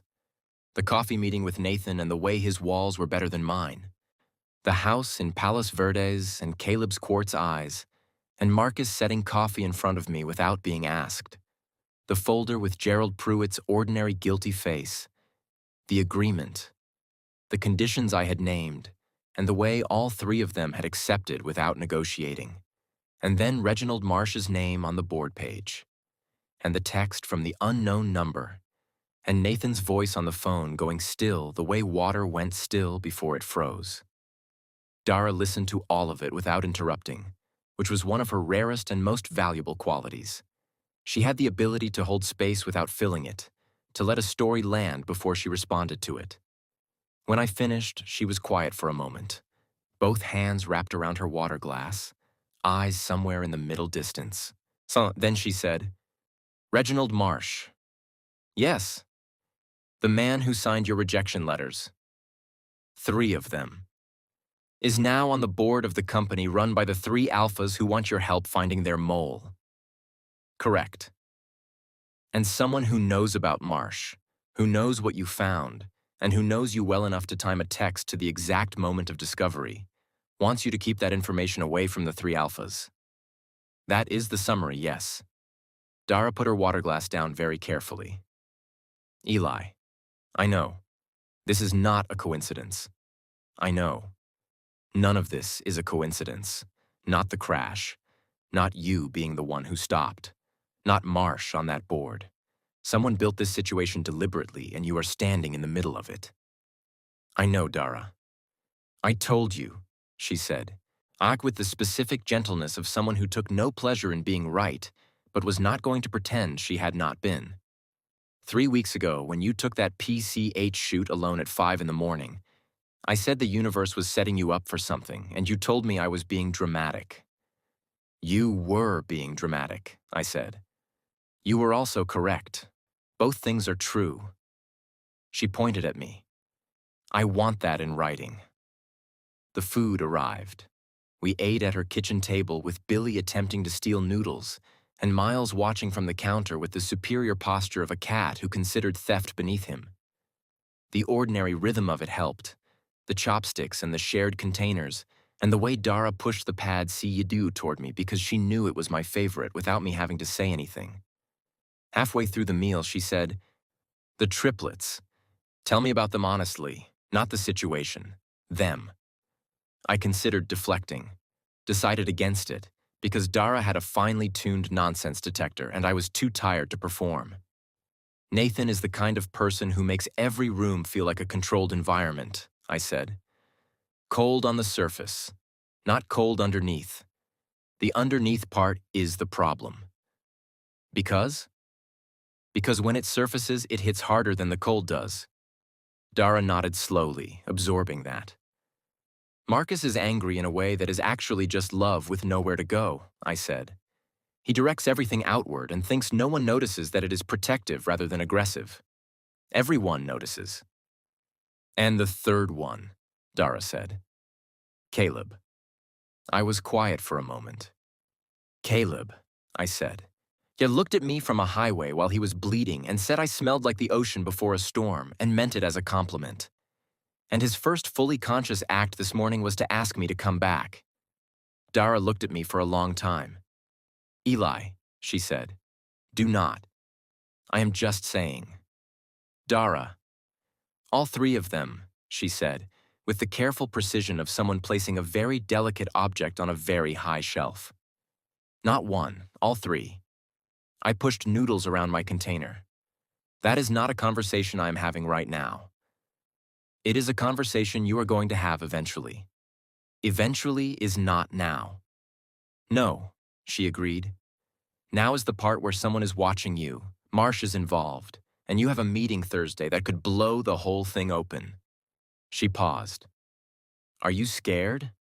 I thought about that honestly, and the way you thought about things when the person asking had earned a real answer.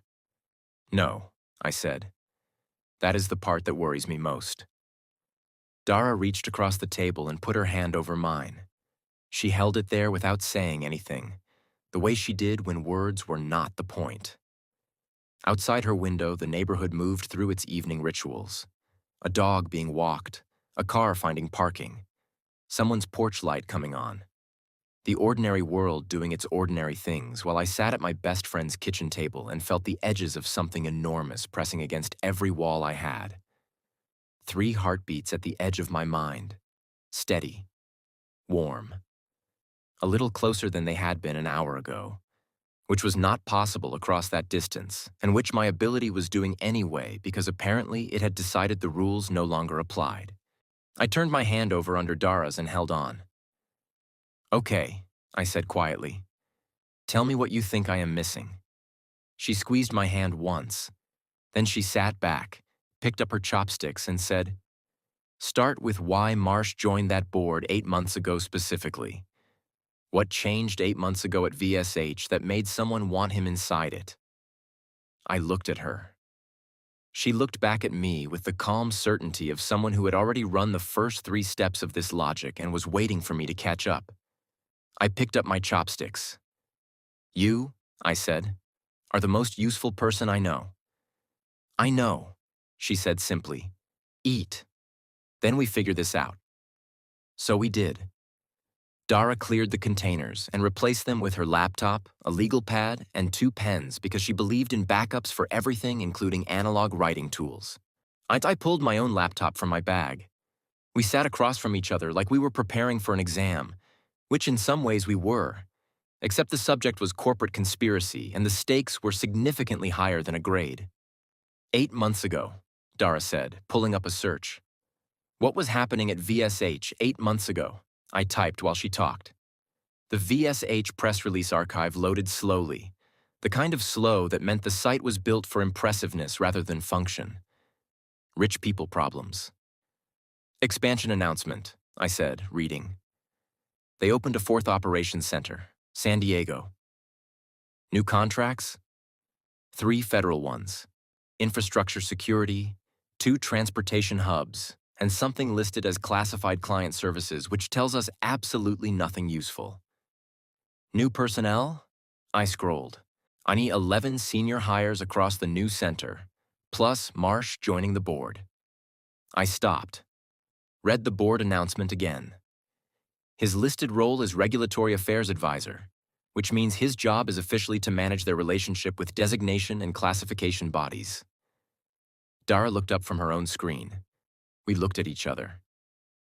"So, Marsh," she said slowly, "who runs the board that classified you as anomalous and has the power to flag or suppress unusual Omega designations across the state, joined the board of a company that now wants to use your unregistered psychic ability, 8 months before that company's leadership was nearly killed in a staged accident.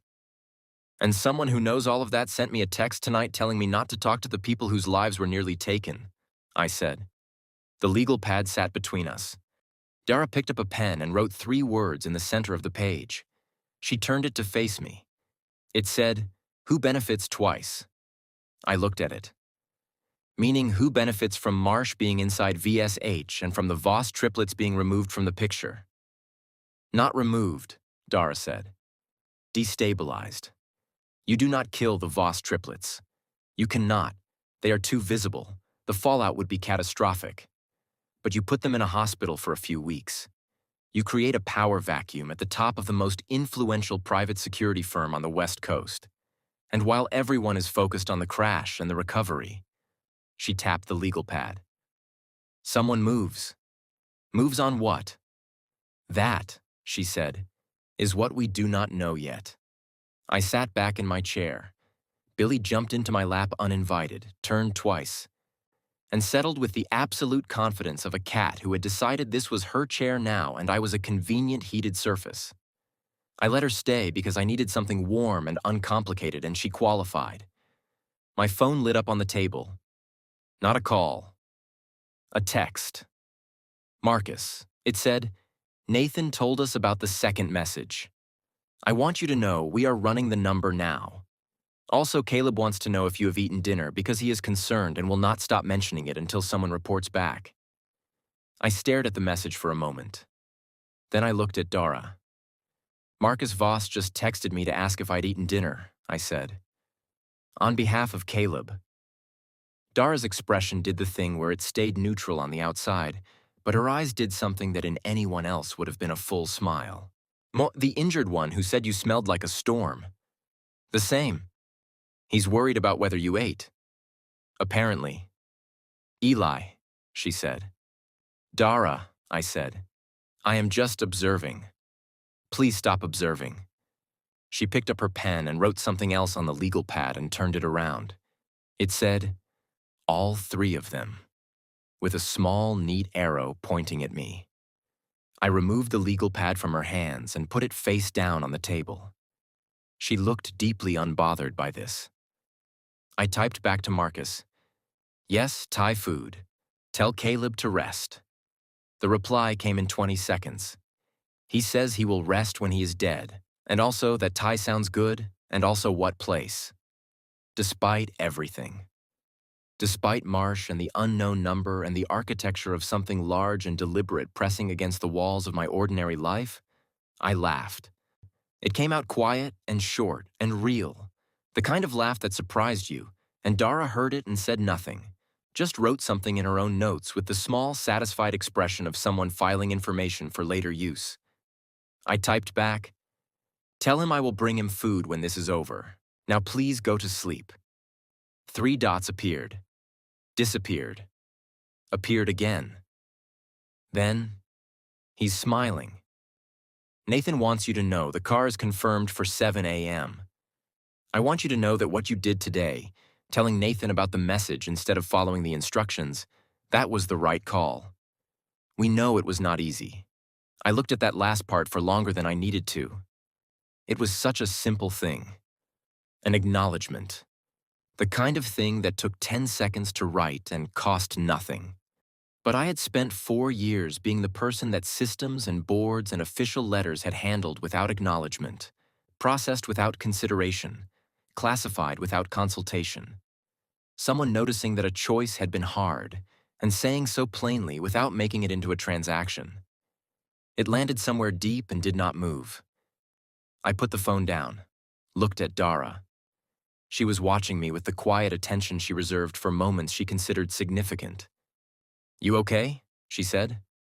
Getting there, I said. Which was honest. She nodded once, turned back to her laptop. Okay, here is what I think we need before Thursday. We need to know what VSH was protecting that made someone want the triplets out of the way. That is the real target.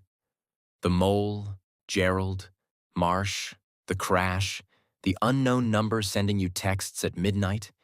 All of it is downstream of one thing that someone does not want the Voss triplets to find.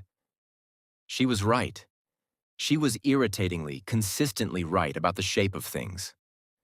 Where do we start? I said. The federal contracts, she said. The classified client services one specifically.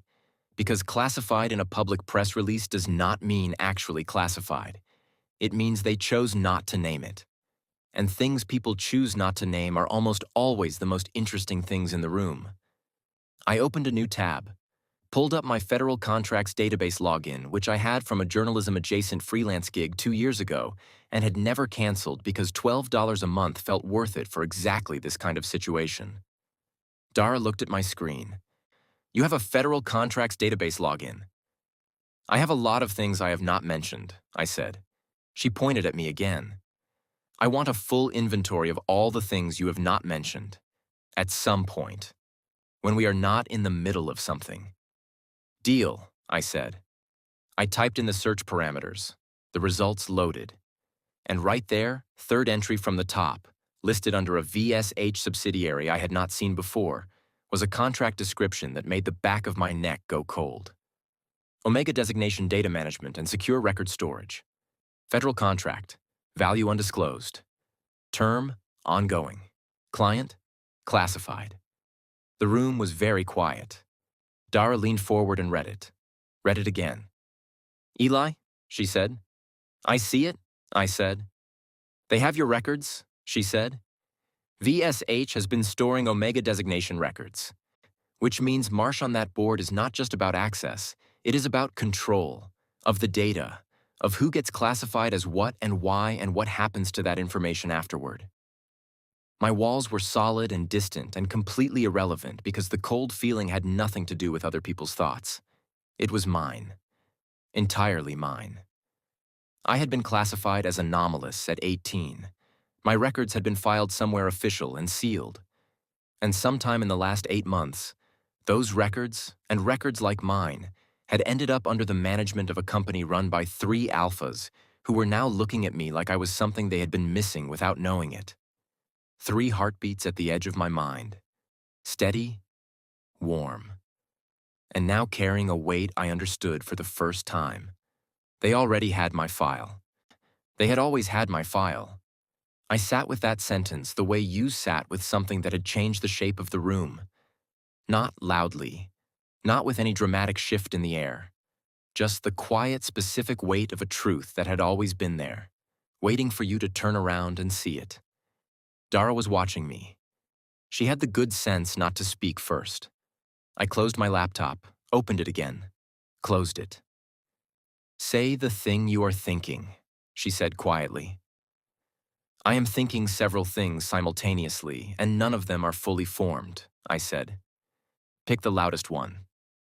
I looked at the contract entry on my screen. Omega Designation Data Management and Secure Record Storage.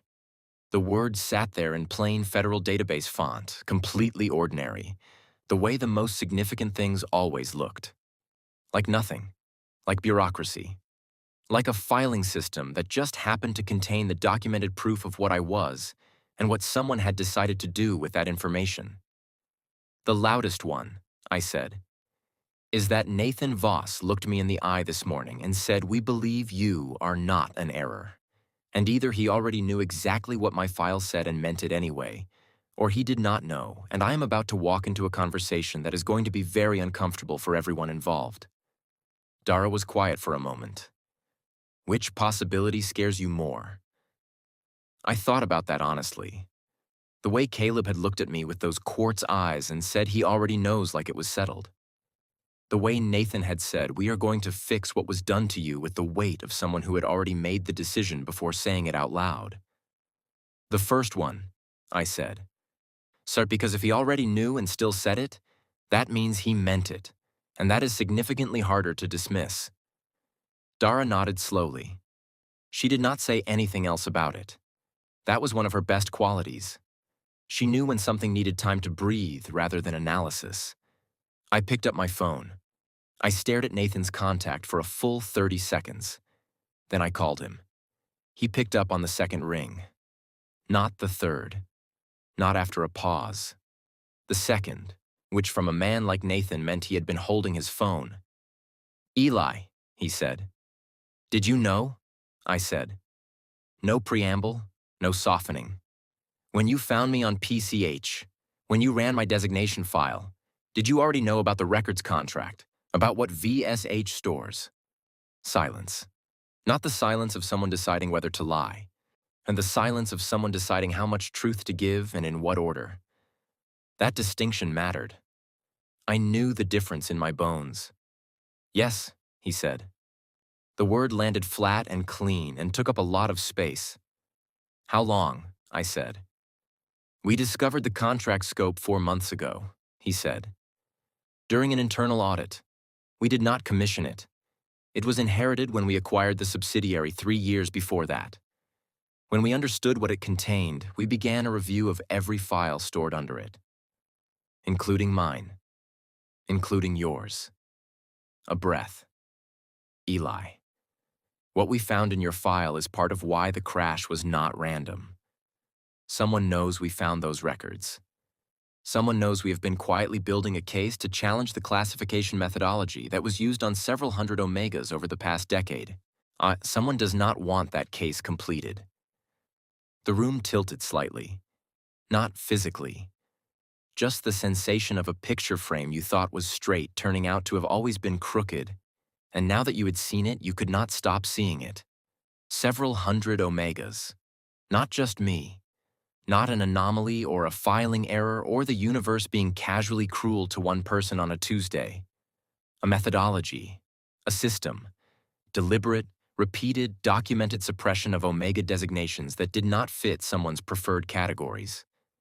My throat was doing the thing I had told it not to do twice already today. "You were going to tell me," I said. "Thursday, in the room." "Yes," Nathan said. "I wanted you to know the full picture before you walked into that building. And I did not want to give you everything at once this morning because you had already agreed to help, and I did not want it to feel like." He stopped. "Like you were managing me," I said. "Yes." I appreciated the honesty enough not to be angry at the strategy. "Nathan," I said, "how many of the files are like mine? Omegas flagged as anomalous who were actually something documented and suppressible." Another silence. Longer. 47 confirmed, he said. Potentially more. 47. 47 people who had sat in beige offices under fluorescent lights, while someone with Reginald Marsh's signature on their letterhead looked at what they were and decided to make it disappear. I stood up from Dara's table, walked to her window. The street outside was doing its ordinary evening things. A couple walking a dog. Tonight," I said. "The unknown number tonight," I said. "The unknown number telling me not to tell you what I found. Do you know who it is yet?" "We have a strong candidate," Nathan said carefully. "We are confirming." "Is it Marsh?" A pause. "No, Marsh is not the kind of person who texts directly. Marsh delegates." Another breath. "The number traces to someone closer to us than Marsh. Someone who knew about the audit. Someone who understood what Thursday's meeting was actually for." The cold feeling came back. Quiet and specific. "One of the 12 in that room," I said. "Yes." "So the mole already knows I'm coming." "Possibly," Nathan said. "Which is why I need you to listen to me carefully." His voice shifted. Means still controlled, but something underneath it had moved closer to the surface. The way bedrock shifted before an earthquake, slow and deep and impossible to ignore. "You do not have to come Thursday. You have already given us more than we had any right to ask for. If you walk away right now, we will find another way. I need you to know that is a real option." I looked at the street below Dara's window. I thought about 18 and the beige office and my mother pressing my collar flat. I thought about 47 files in a database somewhere that a subsidiary of Voss Security Holdings had been quietly preparing to use as evidence. I thought about 3 cents on a cold highway and a door in my chest that had been moving on its hinges since dawn. "I am not walking away," I said. "Eli." "Nathan." I said it the same way he said mine. Level. Certain. Taking up its full space. 47 people. You said 47 confirmed. That means 47 people spent years being told they were wrong because someone built a system to make sure they stayed that way. I have been carrying that since I was 18. If I can walk into a room Thursday and hear the thought of the person responsible for protecting that system, I am walking in. The silence that followed felt different from all the others. Warmer. Heavier. The kind that meant something had shifted between two people without either of them naming it. "Then we will see you at 7, Nathan said quietly. "Yes," I said. "You will." I ended the call. Stood at the window for another moment. Then I turned back to the room. Mashdara was watching me from the table with both hands wrapped around her mug and the expression of someone who had just witnessed something she was going to remember for a long time. 47, I said. "I heard," she said softly. I crossed back to the table, sat down, picked up my pen. "Then we have work to do before Thursday," I said. She pushed the legal pad toward me without a word. 3 heartbeats at the edge of my mind, steady and close, and carrying a new weight now. Not just warmth, not just waiting. Something that felt against every wall I had ever built. Almost like belonging. I pressed my pen to the page and started writing. Dara and I worked until past midnight. Not frantically. Steadily. The way you worked when the stakes were high enough that panic was a luxury you could not afford. We mapped what we knew against what we suspected and drew careful lines between the two, so we did not accidentally treat a theory as a fact. Dara was good at that. She had a graphic designer's instinct for structure, for which elements belonged together and which ones only looked connected because of proximity. By the time I walked home through the quiet Long Beach streets at 12:40, we had 3 pages of notes, 2 strong theories, 1 working hypothesis about the classified client services contract, and a list of 4 names pulled from public VSH personnel records that Dara had cross-referenced against Marsh's professional history. One of those 4 names had worked under Marsh at the designation board before moving to VSH 14 months ago. I wrote that name on a separate piece of paper, folded it, and put it in my jacket pocket. I did not text it to Nathan. Not because I did not trust him, because I wanted to confirm it myself, in the room, before I handed anyone a name that could destroy a life if I was wrong. I walked home. I locked the door.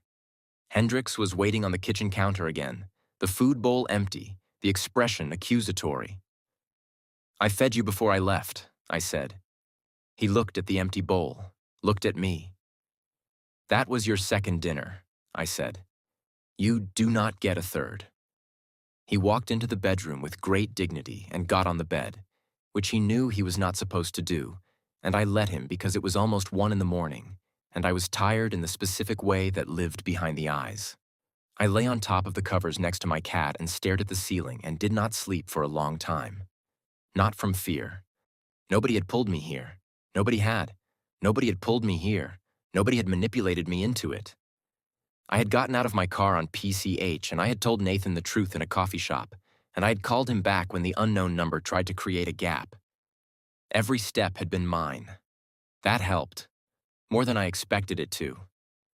I fell asleep around 2 with 3 heartbeats steady at the edges of my mind like a signal I had finally stopped trying to block. The car arrived at 7 exactly. Not Nathan driving this time. A driver I did not recognize. Beta, quiet, who held the door and said good morning and offered nothing else, which I respected. I had my camera bag because it was the bag I thought in. I had the folded piece of paper in my jacket pocket. I had coffee in a travel cup because I was not walking into a corporate security facility without caffeine, and I had my walls rebuilt solid from 8 hours of sleep and 2 hours of careful morning reinforcement. I was ready. I was also aware that ready was a story you told yourself right up until the moment you found out what you were actually walking into. The VSH Operations Center in El Segundo was not what I had pictured. I had pictured glass and steel and the aggressive architectural confidence of a company that wanted you to know it was powerful before you got through the door. What it actually was quieter than that. A low building set back from the street, parking lot clean and half empty, signage understated. There's the kind of building that did not need to perform because it already knew what it was. The driver took me to a side entrance. A woman I recognized from Palos Verdes, the one with the silver streak in her dark hair, was waiting.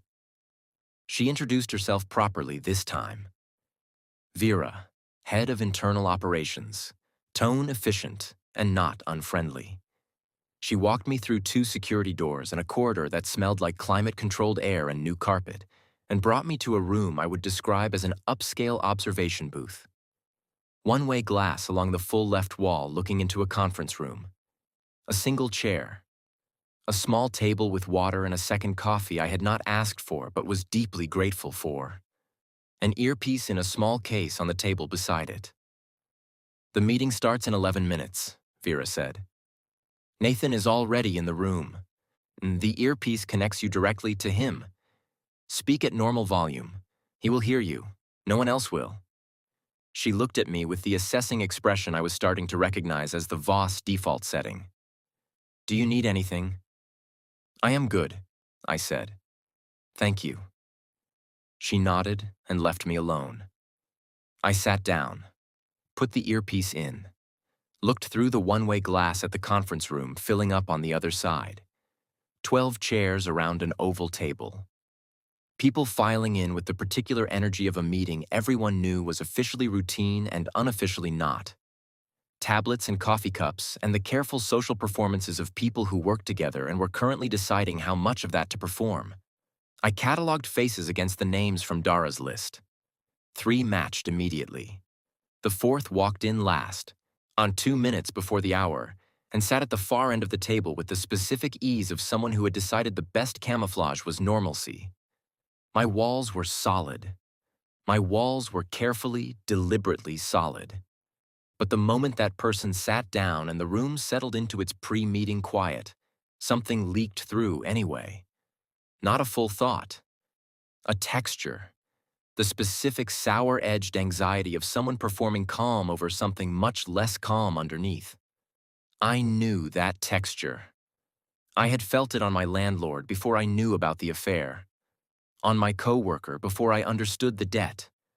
On every person I had ever accidentally read who was living inside a decision they could not take back. I reached up and pressed the earpiece. "Nathan," I said quietly. "I hear you," he said. His voice was low and even, like coming through the earpiece with perfect clarity. From my side of the glass, I could see him at the head of the table, completely still, giving nothing away. "The person at the far end of the table," I said. "On your left, gray jacket, who is that?" A pause of exactly 2 seconds. "Daniel Reyes," Nathan said. "Senior Director of Operations, 12 years with the company." I looked at Daniel Reyes across the one-way glass. He was straightening papers he had already straightened once. His jaw was set in the careful way of someone holding an expression in place rather than wearing it naturally. I reached into my jacket pocket, felt the folded piece of paper. Daniel Reyes had been the name on it. "Nathan," I said, "I need you to keep the meeting running for at least 20 minutes. I need proximity. Is the closer he gets to something that matters to him, the louder the signal." "Understood," Nathan said. Not a question, not a hesitation. I settled back in my chair. Let my walls thin by exactly one careful layer, the way you cracked a window rather than opened a door, and pointed every part of my ability at the man in the gray jacket on the other side of the glass. His thoughts came through slowly at first, then faster. And what I found in Daniel Reyes's head was so much worse than I had prepared for. Not cruelty. That would have been easier. Cruelty had a clean shape to it. What lived inside Daniel Reyes was something older and more complicated than cruelty. It was fear dressed up as loyalty, and underneath the fear, buried so deep he had probably stopped feeling it as a separate thing, was grief. The specific grief of a man who had loved something, a career, a sense of purpose, a belief that the system he served was worth serving, and had watched it rot from the inside without knowing how to leave. Marsh had not bought Daniel Reyes with money. He had bought him with a threat, a quiet one, the kind that never needed to be repeated because once you understood it clearly, you carried it with you everywhere. I pressed the earpiece. "Nathan, Marsh has something on Reyes, not a bribe, leverage, something personal. Reyes is not doing this because he wants to. He is doing this because he is terrified of what happens if he stops." A pause. Then Nathan's voice, very controlled. "Can you tell what it is?" I let my walls thin another careful fraction. Reyes was 3 minutes into a presentation about quarterly logistics metrics that nobody in the room, including him, cared about, and the performance of normalcy was costing him. The signal was getting clearer. "A family member," I said quietly. "Someone he is protecting. Marsh knows something about them that Reyes cannot let surface." I watched Reyes turn a tablet page without looking at it. He did not want to do this. He has been sick with it for 8 months. Silence on Nathan's end. Then, "Marcus is outside the building. I am going to have Vera bring Reyes to a separate room after the meeting, before anyone leaves. Can you be there?" "Yes," I said. The meeting ran its 20 minutes. I sat on my side of the glass and held my walls at exactly the right thinness, and listened to the shape of 12 people's thoughts without letting any of them pull me under. 11 of them were exactly what they appeared to be. Tired, focused, professionally cautious people doing their jobs in the middle of a week that felt heavier than usual without knowing why. Daniel Reyes was the 12th. And by the time Nathan called the meeting to a close, I knew enough. Vera brought him to a small room down the corridor. Not an interrogation room. A regular meeting room with a window and a plant and chairs that were not designed to be uncomfortable. Nathan was already inside when I arrived. Marcus stood near the door with his arms crossed and his face set in the specific expression of a man who was angry on behalf of someone else and managing it by being very still. Reyes looked at me when I walked in. He did not know who I was, but something in his expression shifted the way people's expressions shifted around me sometimes when my presence registered on a level below conscious thought. I sat across from him. Nathan sat beside me. Marcus stayed at the door. "Daniel," Nathan said, "we are not here to end your career. We are here to end what Marsh built. Those are different things, and I need you to understand that before anyone says anything else." Reyes looked at the table. His hands were flat on the surface. The knuckles were white. "He has documentation," Reyes said. His voice was rough. "About my brother. My brother is an Omega, unregistered. Marsh's board flagged him 6 years ago, and instead of processing the designation, they held it, kept it open, told me if I ever stopped cooperating, they would pursue it. My brother has a family, a bond. If they reopen the case and reclassify him..." He stopped. I knew what came after that sentence. A reclassification could dissolve a bond under current PAC law. It had happened before. It was one of the cruelties the designation system had been built to enable. "Your brother's name," Nathan said. "Give it to me." Reyes looked up. Something in his face cracked open the way things cracked when a person had been holding weight for so long they had forgotten what it felt like not to. "Why?" "Because by the end of today, Marsh will not have the leverage to threaten anyone," Nathan said. "And I want your brother's file sealed before this is over." The silence in the room had the specific quality of something turning, not dramatically, quietly, the way a key turned in a lock that had been stuck for a long time.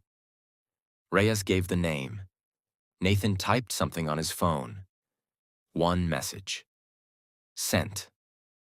Across the room, Marcus exhaled and uncrossed his arms, and his whole body shifted the way it shifted when the thing he had been braced for passed without landing. What happened next took 4 hours, and none of it involved me directly. Nathan and his legal team moved on Marsh through channels I did not fully understand, but trusted were thorough. Gerald Pruitt was quietly removed from his position and handed to the appropriate federal contacts. The leverage Marsh held over Reyes's brother was located, documented, and legally neutralized before the afternoon was out.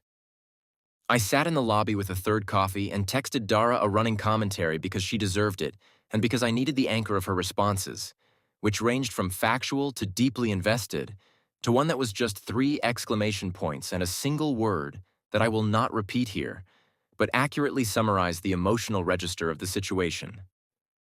Caleb found me in the lobby at 2:15. He was moving better than he had 2 days ago. Still careful. Still carrying the slight tension around his ribs that said the injury had not forgotten itself yet. But his quartz eyes were fully lit, and he had the specific energy of someone who had been told to rest and had decided that resting was for people who were not currently invested in how things turned out. He sat down next to me, not across from me. Next to me, close enough that his scent reached me clearly. That autumn sharpness, cool and present and no longer going too fast. "You got him," he said. "We got him," I said. "There is a difference." He looked at me with those eyes that had been cataloging me since a cold highway at dawn. "How are you?" "Honestly?" I thought about it. Like someone just took a piece of furniture out of a room I had been navigating around for 4 years, and I keep reaching for it, and it is not there anymore. In a good way. Mostly. Caleb was quiet for a moment. Then he said, "I read your file." I looked at him. "Before we knew you," he said, "when we were reviewing the designation records, I read what they wrote about you, what Marsh's board put in the formal documentation." His jaw tightened slightly. "They called your ability a processing error, an artifact of unstable development. They wrote it like you were a malfunctioning piece of equipment." The lobby was quiet around us. Somewhere a phone rang. Someone's shoes crossed the tile floor. "I know what they wrote," I said. "You are not a processing error," Caleb said. He said it the way he said things he had already decided, plain and direct, and with no space left for argument. "You are the most precisely functioning person I have ever been in a room with. What you did today took more control and more courage than anything I have seen in 11 years of working in this industry." My throat was doing the thing again. I let it this time. I was tired of fighting every response my body had to these three men and what they kept saying to me like it cost them nothing. "Caleb," I said. "I know," he said quietly. "I know this is fast. I know we are a lot. All three of us. I know that is a lot to ask anyone to consider." He turned to look at me directly.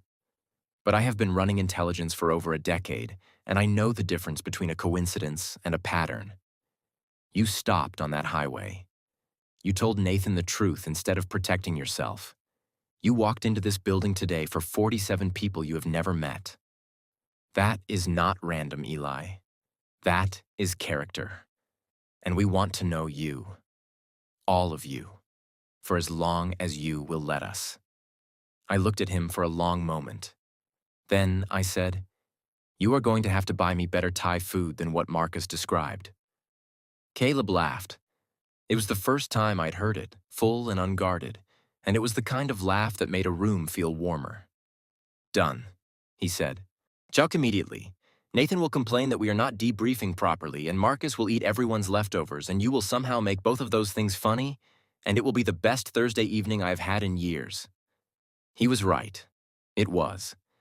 We ate at a table on the Palos Verdes terrace with the Pacific going golden dark below the cliffs, and the marine layer finally lifted, the sky clear for the first time all week. Nathan sat across from me and did not complain about the lack of debriefing, which was either personal growth or the Thai food, and Marcus did eat everyone's leftovers.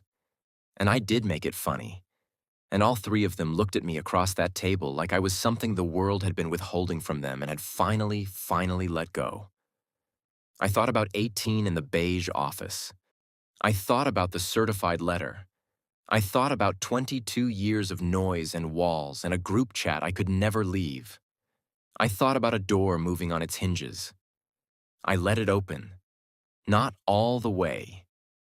Not yet. But enough to feel the warmth on the other side, steady and real, and nothing like what I'd been told I was not allowed to have. After dinner, Nathan walked me to the car. The others had gone inside, giving us the particular privacy of people who understood that some moments needed room. The terrace was quiet. The ocean below was doing its slow, eternal thing against the cliffs. Nathan stood beside me in the dark and said nothing for a moment. Then he turned and looked at me with those dark, evaluating eyes that had filed me away on a highway 2 days ago and had been quietly rearranging everything they found ever since. "You changed things today," he said. "Not just for us. For 47 people whose files we can now take to a federal review board with a confirmed witness account of the suppression methodology. That is not a small thing." "No," I said. "It is not. How does it feel?" I thought about that honestly. The way the grief of carrying something for years mixed with the particular lightness of putting it down. The way beginnings felt when they were also endings. "Like the ocean before a storm," I said. Nathan looked at me. Something in his face moved, slow and deep the way bedrock moved.